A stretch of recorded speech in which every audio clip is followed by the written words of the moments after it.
Welcome one and all to this live MJV digital special.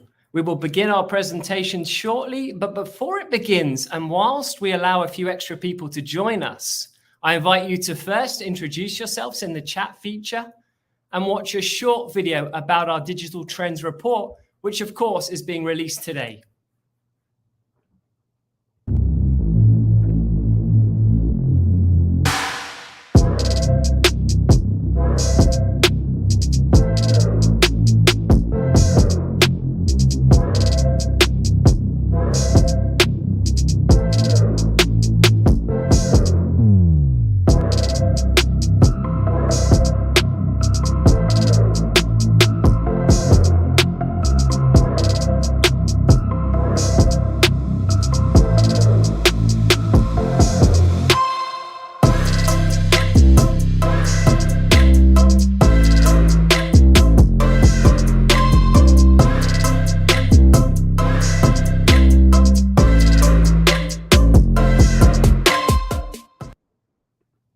Fantastic. Hello again and a warm welcome to this MJV digital special. My name is Paul Duarte, and for the next hour or so to celebrate the release of our digital trends report, we are going to be talking and exploring all things digital.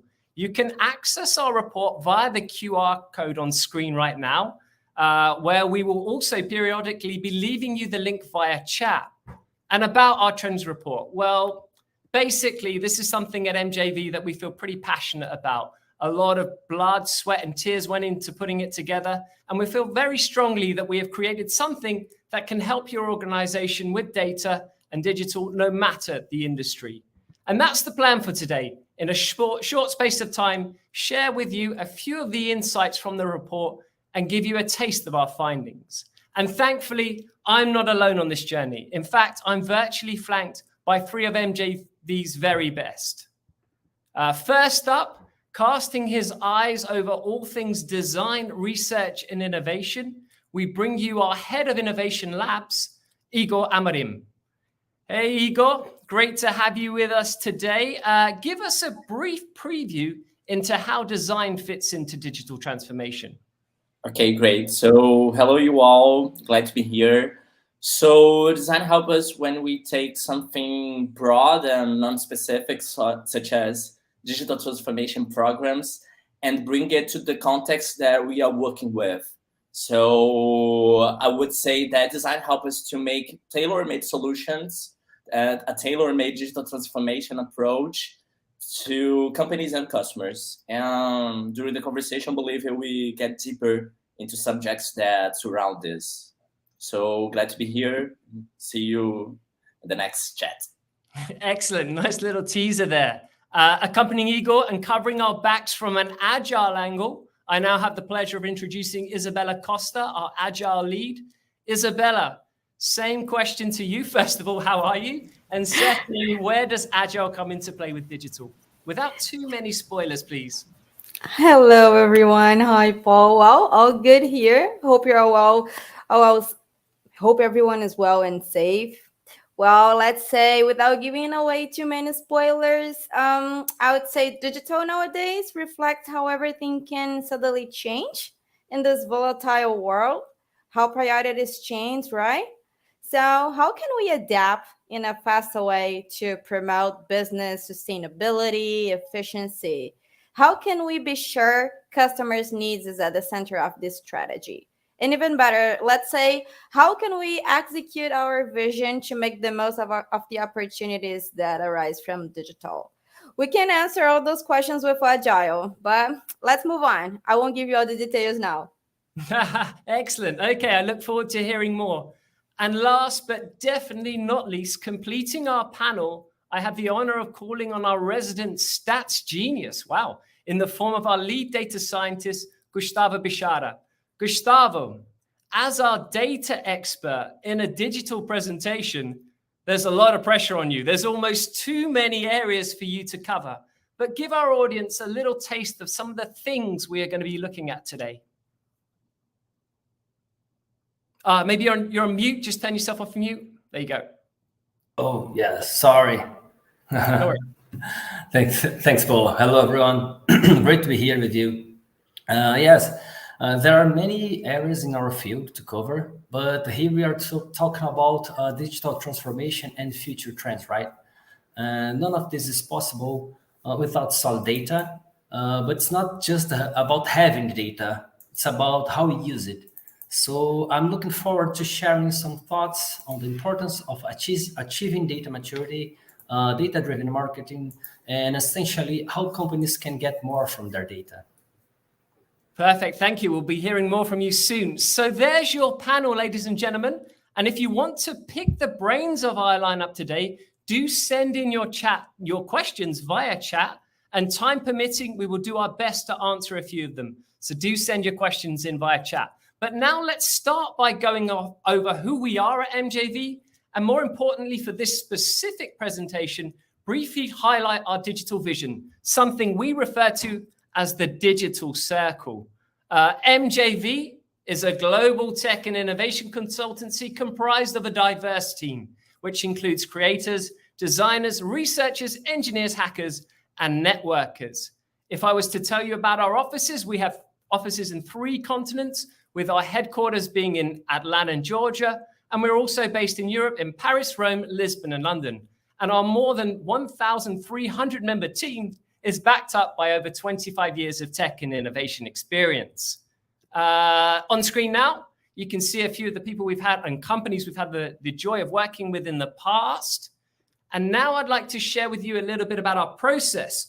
All our projects are focused on the perspective of the human, the business, and the tech angle, and the overall positive impact of the work that we are producing. And if there was something that characterizes what we do, it's putting people at the core of everything. Wait for it, here we go. We believe that innovation is a result of diversity and collaboration. So over to the digital circle, our digital vision. It's something that we like to refer to as the digital circle, which is essentially the 4 elements we believe are needed to go through and effectively deliver value in digital. We're talking about consumer behavior, big data, journeys, and experiences. With consumer behavior and big data, we're basically talking about how it informs us about our audience, providing us with crucial insights gleaned from the data trail. Think about cookies and clusters, the tools that allow us to better understand our customer.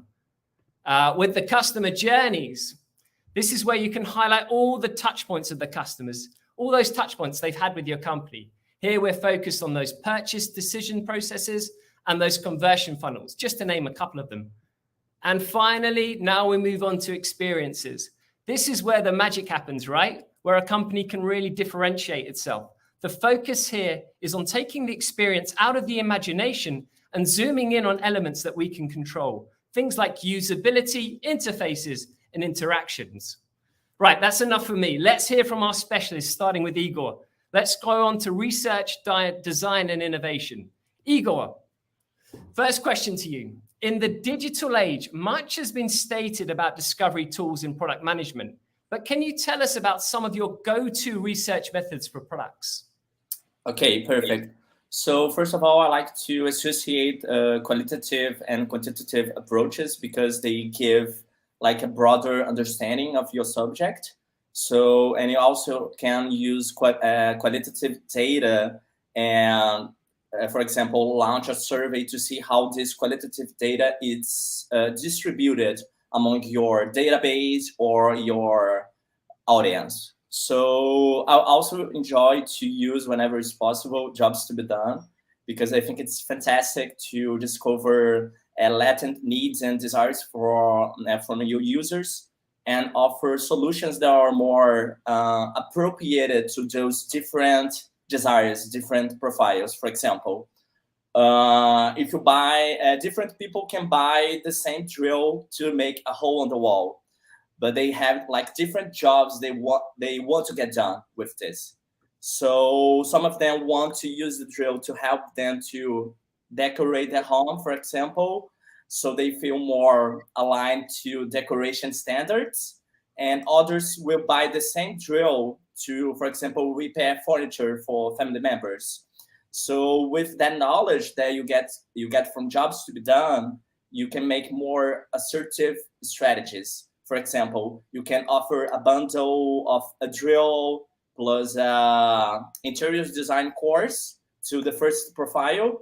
And for the second one, you can develop an app that, for example, helps them to know who in their social circle needs repairment or something like that. So you have different approaches to different profiles, and you get this from Jobs to be Done. So I enjoy very much to use it. And as well, personas, buyer personas are very useful. They match very well with Jobs to be Done. So these are some of my favorite research techniques that help you to go deeper and not be using only the surface level knowledge you get from the basic qualitative interview, for example. Yeah, it sounds like you're talking about trying to get different perspectives from these tools. Is that correct? Yes, that's very important. Also, when you are interviewing people, not only to use this data with Jobs to be Done or regular qualitative interview, it's good to have different profiles from your target audience. For example, if you are doing research inside a company, or you are launching a digital product and you want to understand the user's needs, it's good to interview to get to know what people from different backgrounds, different contexts think. For example, you ask people from different genders, different ages, different social backgrounds. So it's very useful to have very different approaches, to have a very diverse approach to your subject. Nice. I think I've got it. So different approaches, different perspectives, and using a mixture of qualitative and quantitative data. Excellent. Perfect. Hey, Igor, you're the lab guy, right? Can you take us into your lab? Can you show us what happens in there? I mean, let's talk about products and what makes an idea fail or be a winner. Mm-hmm. I've recently seen a statistic that keeps raising its ugly head, which says that 95% of all products fail on launch. That's from Harvard, by the way. Igor, how can we ensure that we're not wasting time and resources? Basically, how can we test our products? What's the best way to do this? Okay, very good question. And it's a little bit long one answer. So let's go. First, we try to connect the idea with the users and the business needs. So we can guarantee it actually brings value to all involved. So we can use, for example, a value proposition canvas to help us with this. So we can detail the value it brings to all stakeholders involved. Then we detail this idea a little bit more and try to envision how it would work on the real world. We, for example, can build a business model canvas or make a proof of concept for the product. And because these techniques help us to understand all the main aspects of a product, of an idea, for example, who will buy it, when, how. This way we can steal in a conceptual in a universe from ideas to try to predict how things will behave in the real world. So after we organize these ideas, detail them with these canvas I mentioned, we can try to go and confirm if the idea and all of these details are feasible from a technical standpoint, check if it works for business and delivers for the final users. And to assess all this stuff, we can get help from prototype techniques. For example, testing hypotheses, and MVPs to make sure these things are working. To give a little bit more of details here. For example, you have your prototypes work. The point with prototype is to confirm or deny if you have an hypothesis that it's working for your customers, your clients. For example, you have a drill. You want to assess if that drill is actually bring value to the final user. You go there and try to test it with the actual users. This is very important. And with the feedbacks the users give to you, you try to iterate the prototype to evolve it to the point after several sprints it becomes a minimal viable product. So you have like the minimal possible product that is usable, that it's working and it can be used by the users. But if I would try to succeed to try to bring this in one phrase, it's to learn from mistakes. As I said before, most of the ideas, they don't work at launch, because it's very important to test it, to get feedbacks from the public, because this way is the right way to evolve your ideas. So not try to wait for the planet to align or like to the perfect weather, because that won't happen. So launch a product, go to the real world, test it, make errors, because that's the way, in my opinion, to go through it.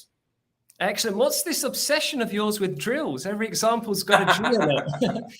Yeah. Basically, when you were talking about minimum viable products there, it sounds like that's kind of a philosophy that seems to work quite nicely with what you're saying about being able to move on from an idea, right? Because if 95% of all products fail, then maybe you can talk a little bit about that, like how this sort of mentality can work quite nicely. Yeah, that's a good point, because actually it's good to have confrontation and to have different point of views when you are designing a product.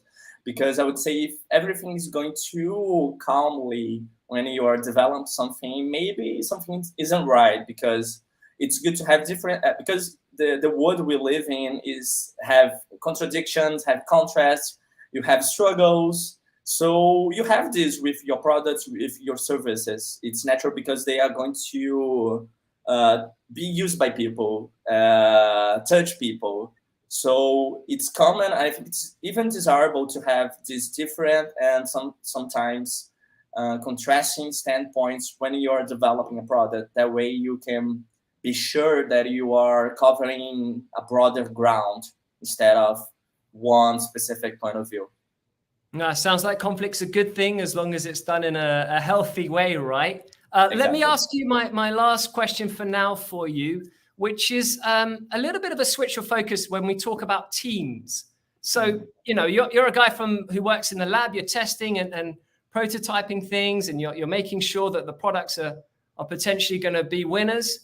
But when it comes to actually putting together research and design teams, how important is it to have interdisciplinary perspective? I mean, what can we expect from these sort of interdisciplinary teams? It's very important, because the methodologies we follow, they have like a holistic approach. So it's good they want to cover, as I said in the previous answer, these methodologies want to cover every ground related to the project or the context. So we benefit very much when we have diversity, not only with the people that we are interviewing, the people that we are doing research with, but mainly from the team executing the project. So it's great to have engineers, designers, market analysts, historians, and more, because each of them bring a specific field to the discussion. So we have a broader comprehension of the subject. And also it's very good for design critique, because you have every one of them wearing a different hat with a different background, and point out different upsides or downsides to the idea, so you feel that you are covered from every standpoint. And also, I think it's common not only for innovative methodologies such as design thinking or service design framework or double diamond, but also for others such as Agile, for example. So we have these same pillars of diversity. And I believe Isabella will talk about this later, but this methodology have kind of the same basic principles, such as this user-centric approach, also flexibility to make the theory matches the context and not the opposite, and collaborative work as well. So all of them benefit from this more holistic, more diverse approach. Now, what do you mean by exactly? What do you mean by holistic? What does that look like? Like, take us into those kind of brainstorming sessions when you're like designing digital products in the modern era. What do you mean by this sort of holistic outlook? Mm-hmm. Perfect. First, I will just try to describe how a non-holistic approach would be, with this example, such as if you have a digital product that is for a specific public, I think the main idea would be to interview only the target audience of this digital product to understand how this would work. But actually, you have several stakeholders that are involved with this product. You have the stakeholders that develop the product itself. You have the ones that sell it, the ones that are commenting on the social media. You have the actual users, and you have several people that are directly or indirectly involved with the product. So the holistic approach, the point of this is to talk to all of those people, not only your target audience, because as all of them are going to be in a way involved, it's important to know if they are comfortable with the environment they are, if they agree with the product and how they interact with it, because it's going to affect your product, affect your business. So I would say the holistic approach is good because of this. And also I think it's democratic. We live today in a world where it's important to listen to all people from up to bottom. So I think this holistic approach is also very good to make companies be seen as companies that listen to people, whoever they are.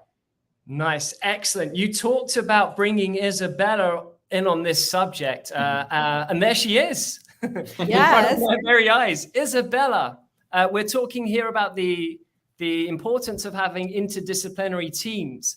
And one of the things we're hearing more and more about are these kind of dreaded silos where one part of a company is refusing to talk to another part of a company, et cetera, et cetera. Obviously, I'm putting it in quite basic terms here. But from an Agilist perspective, can you give us some of your perspective on that?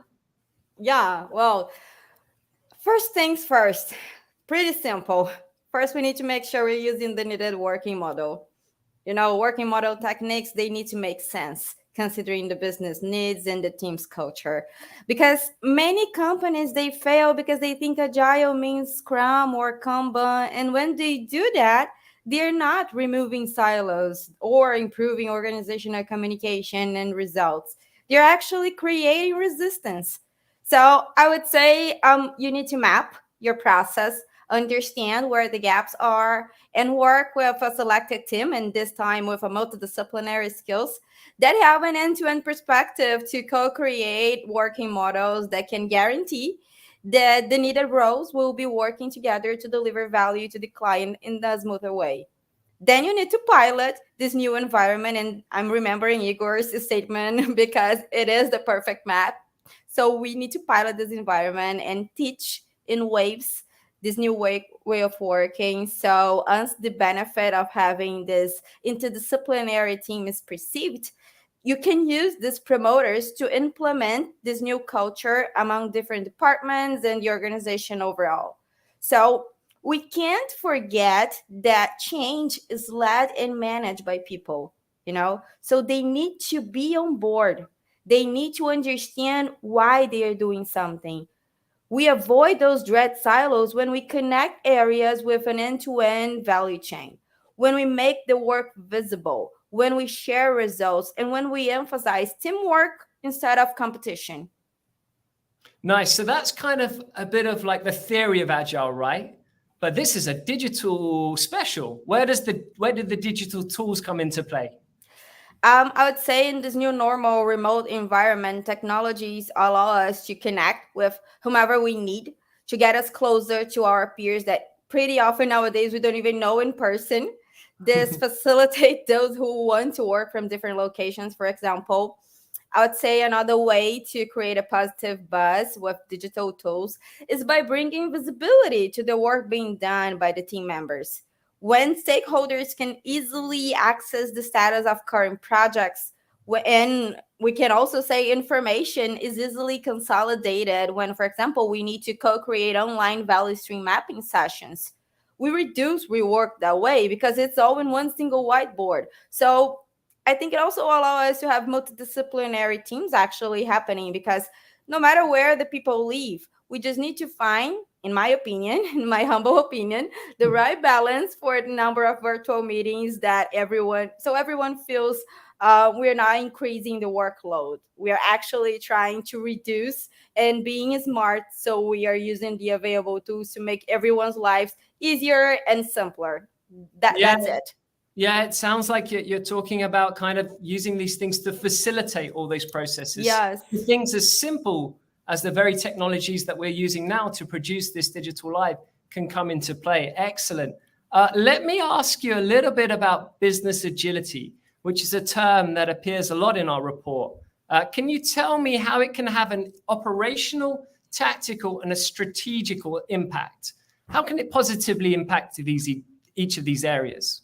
Well, let's go from this. First, you shouldn't think about agile or business agility as only ceremonies or sprint. You should look at the perspective of alignment and autonomy. That works at the strategic, tactical, and operational level. Business agility basically means agile over organization. So connecting areas and departments towards goals, key results, projects they are delivering in waves so the team can build, measure, and learn. So, hey, Igor again, from feedback. This leads to much more value being perceived to the clients, being this client internal or external. So having business agility implemented means you're paying attention to a continuous learning culture, that the leadership is lean agile. And by that, I mean they seek for optimization, value stream mapping, alignment of priorities, and that roles and responsibilities are well aligned, not only to empower people, but to make things clear on what is expected from each part of the process.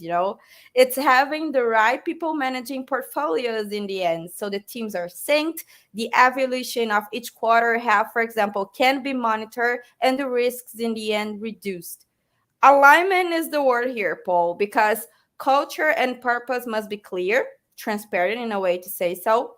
Roles and responsibilities must be well defined. Then strategic objectives must be created and cascaded among the teams.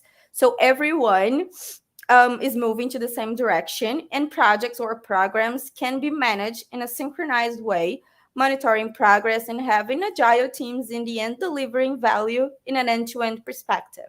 So the key here is to realize that I'm talking about the strategic level when starting to thinking about mission, vision, and OKRs, but I'm not saying it's the only layer involved.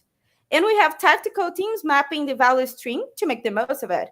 We have alignment of priorities among departments and teams being created in a multidisciplinary perspective, in an agile perspective, so we can promote continuous improvement and delivering value in waves to the clients. I'm not saying it's easy, for sure, but it's possible. Let's say that communication, alignment, prioritization, and a continuous learning culture can make business agility happen for all layers. And luckily, in the digital era, as we are talking about digital here, we have a few simple but effective tools that can be used to facilitate. Well, let's say we have Miro, we have Mural, we have Trello, we have Azure DevOps, Jira, Teams Planner, for example, if you're only using Teams. So the possibilities are there. What about this concept management 3.0? I've seen that kind of raised its head during the report. Can you talk me through a little bit about what that's all about, please? Yes, well, management 3.0 is about mindset. It's when you recognize that the people that are working with you, that they have the power to decide how they can perform their jobs and how you can recognize their work so they feel that they belong to their organizations, because again, change is led and managed by people. So we do have some other, tools and techniques from management 3.0 that can be used. I can really talk about that once we understand why Agile is that important. But let's say kudo cards, for example, or merit money, for example. So ways that you can use in a digital perspective to recognize the people that work with you so they understand the value of their work, and they can even recognize each other. So getting people closer and buying why they need to do something. Nice. Listen, Isabella, it seems like everyone these days and every company is using some form of Agile, right? Right. And I'm going to ask you for a few of your secrets now. So can you kind of, I don't know if anyone else is listening here. Can you let me in on a few of the Agile secrets? How can companies go to that next level of Agile? How can they make sure that they're not just following the same curve as every other company? In the digital age, what can be done? What are those secrets? Wow, I'm only telling you because it's you. No one else is listening. We get the most out of Agile when teams reduce rework because they have peers that can complement their skills working together, communicating obstacles and roadblocks regardless of checkpoints, meetings. When leaders align priorities so the teams feel that they are putting their efforts into what really matters, when we can share the results continuously so we can get insights on how we can get better and also recognize the work done. So we can get the best from Agile, I would say, when we understand why we're using it so we can adapt to our own reality by being flexible and putting people and interactions over processes and tools. And spoiler alert, this is the first value from the Agile Manifesto. And it requires time, resilience is needed. That's pretty simple. It requires time. Leaders must embrace change, and failures, they need to be seen as opportunity for growth. I'm not saying it's easy again, but that's how things can get better. And we need to make sure that we understand in a pretty clear way that the first working model that we will define to start working with Agile won't solve things necessarily. It won't necessarily match needs and expectations. The teams will need to improve it cycle by cycle. And that's because key turning points don't happen overnight. Agile starts with mindset, and mindset is about practice and routine. So when this is achieved, when people realize that, we can get the most out of Agile. Hey, last follow-up question, Isa, I promise. And okay. From the perspective of recognition, right? So yes. Imagine that you've written this amazing digital trends report, which is available to download now. How would you give that member or that team member potentially that recognition? What's the best way of a company doing that in the digital age? So first thing, we need to understand how this person would like to be recognized, because I like a way, you like the other way, and that's fine because we're different people. And as we are working with multidisciplinary teams with different abilities, we must recognize that. One example that I have from my career is that one of my past managers, she sent a form asking each one of us how we would like to be recognized. And that would be a way as well if you don't know your team that well. Then I would say, well, why not a kudo card, as I just mentioned? A pre-filled template that you can use to write something nice to this person, just, acknowledging the work done. We have also merit money that some companies implemented, which is a virtual coin to reward someone's work. And let's say I have a certain amount of virtual money that I want to reward you, then you can exchange it for some products or even for something nice that you like. As simple as that, right? As simple as that. We just need to make sure the culture is structured for that. Yeah, and this is an area whereby we can start to motivate our staff, right? Because that's, I guess, a lot of the things that you've talked about so far work in an ideal world.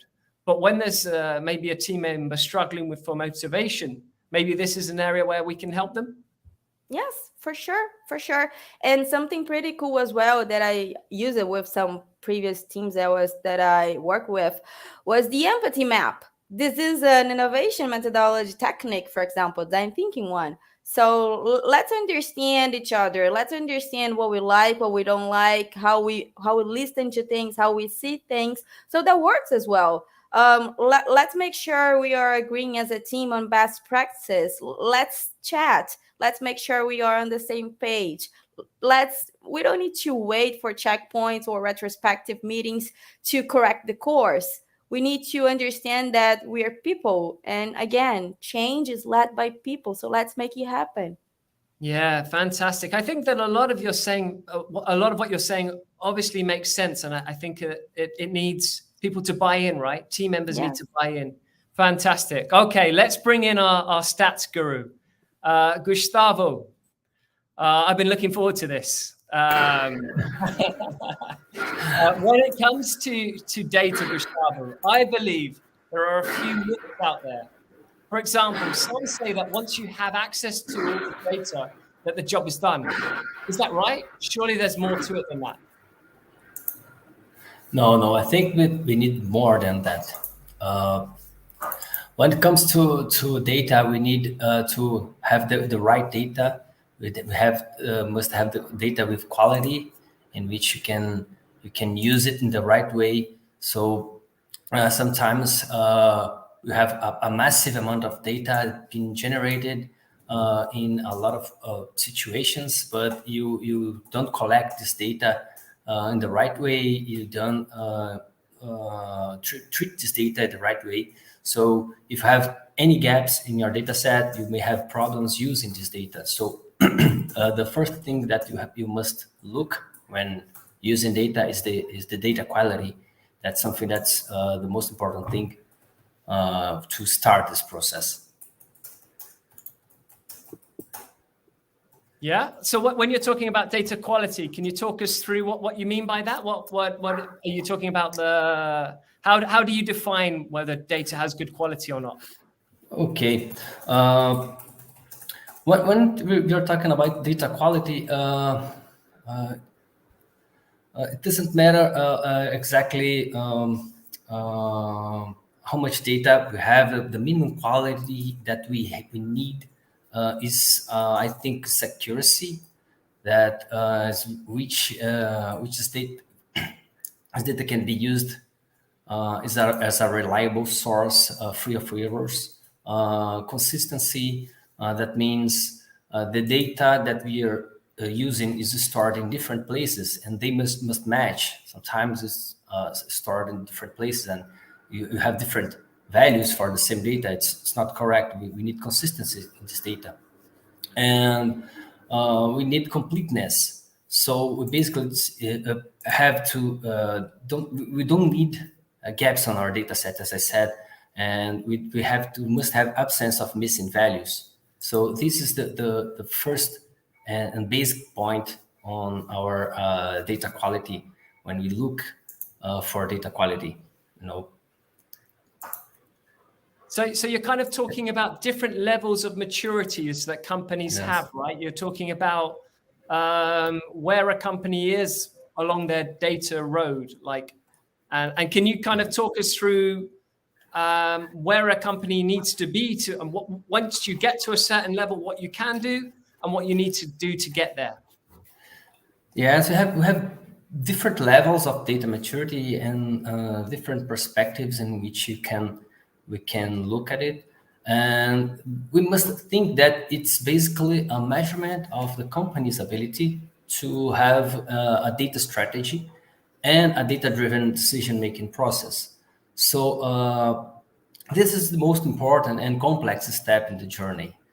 At this point, the company must pursue solid data governance guidelines and processes, map out and create data pipelines, implement machine learning algorithms, engage employees, and promote data-driven culture. But sometimes companies don't do that. They try to do everything with a small budget and can't do everything at the same time. They don't have the same data strategy communicated throughout the entire company, and they can't follow the right way, the same way. And when each sector, each area is trying to go to one different place, you don't have the right maturity. You can achieve a good maturity. So when it comes to the best level of data maturity, we're talking about data fluency. And that's the moment in which you have your data architecture completely installed. The tools are democratized for the entire company. Everybody knows how to use it. Everybody knows where are the data, how to follow the right data governance. The permissions and accesses are being made correctly, and you are able to start building predictive and prescriptive analysis, process optimization, and use the full power of the data science. Basically, you can do whatever you want with your data. Whatever I want. Sounds fantastic. Yeah. So essentially, we're looking for that magical data fluency. Just to kind of summarize what you've been saying. So you're talking about a lot of companies struggling to get to this stage of data fluency. And I know you touched on this slightly, but what would you say is the biggest thing that holds big to medium-sized companies back from achieving data fluency? What's the thing that you see in your day-to-day that are kind of holding these companies back? Yes, well, from my experience, most companies don't follow a consistent framework to do these processes. They try to do everything at the same time on a small budget, following different perspectives led by different areas without the required skills. That's very important. And in the end, the initiatives do not connect. They end up with a kind of Frankenstein, you know. But this is a process to be done once in a lifetime. So it doesn't make sense to try to develop it in-house. I believe that it's much more valuable for a company to look for a strategic partnership with a consulting firm that maybe already has a solid and consistent and validated framework to guide them throughout this transformation process. Nice. We didn't even get an answer. We also got a little sales pitch in there as well. Fantastic. Yeah. I'm a marketing guy, right? I work in marketing. How about we switch the focus a little bit to digital marketing? What kind of tools, what kind of skills, what can we do in the digital age that can really take marketing to the next level? Good question, Paul. Here we have a cultural turning point. Many companies still work with traditional marketing tools. We cannot talk about data-driven marketing without data, and we mean the right data. Again, maybe it would be better to split the answer into two main parts, mostly related to objectives of the company. The first part, the first one is to improve the company's upsell and cross-sell. We have many examples of big tech companies that use data-driven strategies to follow each and every step of the customer journey inside the app and our website. And this tracking results in a massive data collection that is used to deeply understand customer behavior. This behavior fits the recommendation system to personalize the contents for the user and improve their experience and keeps them using company services or buying stuff they want, but they don't even need. I think probably it happens to everyone here. And for the second point of view, I think we aim to expand the customer base, to increase the number of the people purchasing from the company. And I'm not telling you to just enlarge the top of our sales funnel by spending thousands of dollars on ads without any focus. I'm telling you to do it in a smarter way, using machine learning algorithms and cluster analysis, for example. This gives you better segmentation on the population, and then you can create different marketing strategies for each target audience. In this way, you can be more accurate in your marketing investments, increasing your conversion rate, reducing your costs, being more effective, and making better decisions for your business. As you can see, in both cases, most companies must apply effort collecting data and ensuring its quality so they can use it in machine learning algorithms. Hey, when you talk about these companies using marketing in the right way and taking best use of the data opportunities in the digital age, can you give me a couple of classic examples? I mean, don't be afraid to name drop. It's okay.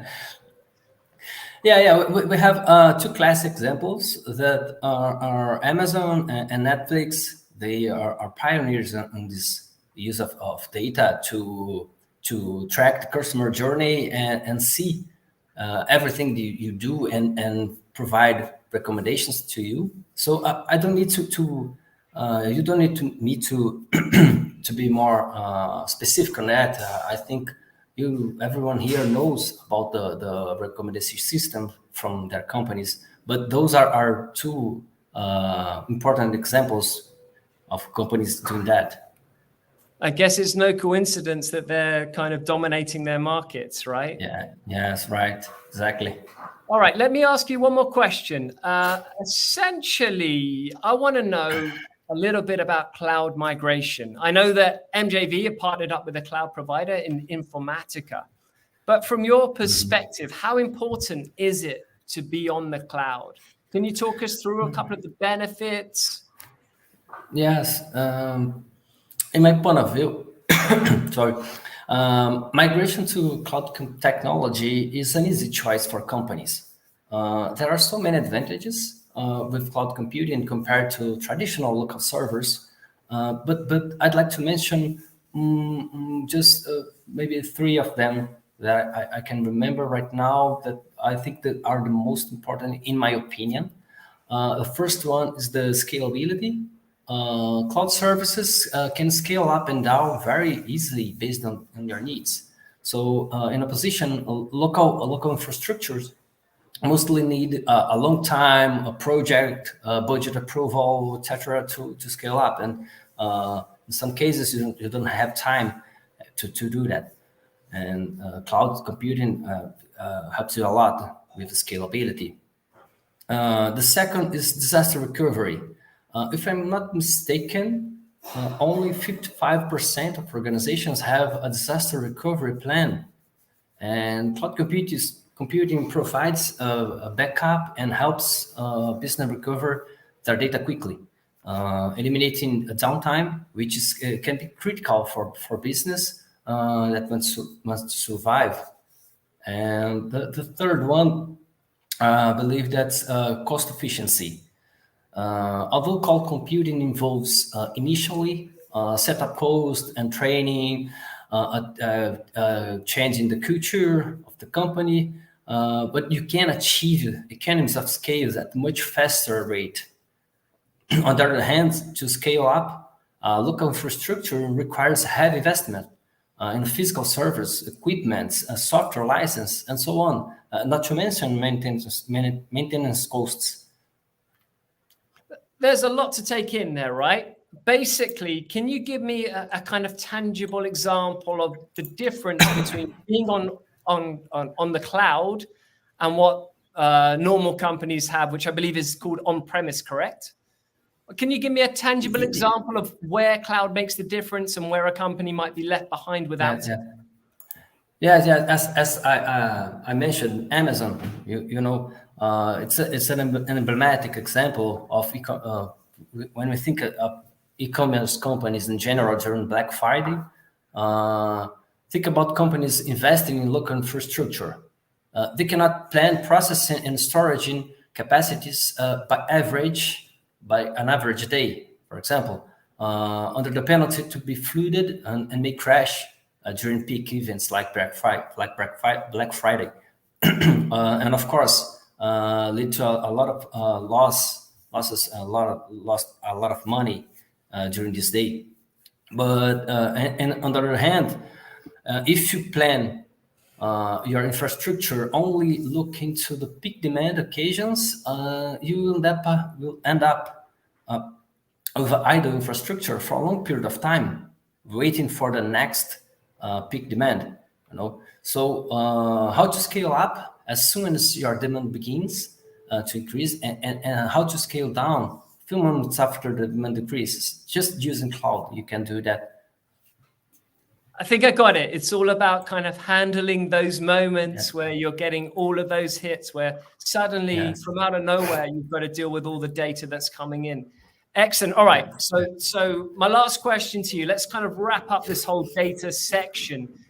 If you were to advise a company on what they should be doing to take their whole data infrastructure to the next level in the digital age, to kind of take themselves above the competition, what would be your advice? Is looking to get more from their data. I'm going to reinforce what I said before. The key is to take care and protect your own data quality. You have to look inside your company and look how your data is collected and gathered, and see if everything's okay with your data quality. And then you must improve your data maturity, migrate to cloud computing. That's essential. And then maybe you can explore full potential of data science and artificial intelligence. But another thing to think about is adopting a data-driven culture within a company. That's essential. As a data scientist, I can tell you there is nothing more frustrating in this field than doing the research, analyzing the stats, developing machine learning models, and then for some unknown reason, the company chooses not to follow the recommendation that data suggests. To really get the most of the data available in the digital age, you must have everyone in the company on the same page regarding data analytics. Fantastic. Let me bring everyone back in now, because I think we've got a couple of minutes to potentially fire out a couple of user questions. Here's the moment of truth, guys. So, Igor, a question has come in from Richard in London, who asks, what are the latest trends in research? Are companies using AI or machine learning to get a lot better to get more out of their data? Yes. Now AI and some of algorithms are bringing more data. Actually, not only more data, but more real-time data about the subject you are researching for. For example, because when you are doing an interview, it takes weeks, months, even half a year to get some of the results. So I would say AI and algorithms are bringing this data from the moment. And for example, this is very good when you have design associated with data science. When you have, for example, a war room, you have those data sets going on the screen, and you can have access to that real data, to their real-time data at the moment, and you can address also at the moment how you can, for example, launch a product or a service or a strategy to address the context you are now envisioning with this real-time data. So this is the state of the art right now. Nice. I guess as an AI and machine learning question, Gustavo, do you have anything to add on that? How they're taking things to the next level with data? As I said, we have multiple levels and multiple categories to analyze. We have a framework in which we base our processes that is based on 5 components. That's the data strategy of the company, the people and culture of the company, the data architecture, data management, and the BI capacity of the company. So when you look to each and every one of this capacity, these categories, you analyze which one we need to improve to achieve the AI and the AI transformation. You don't need just to have data and take care of your data and guarantee that you have a good quality of your on your data. If people don't know how to use the data, don't know to create a dashboard, to read a dashboard, to analyze the results of the algorithms, you have to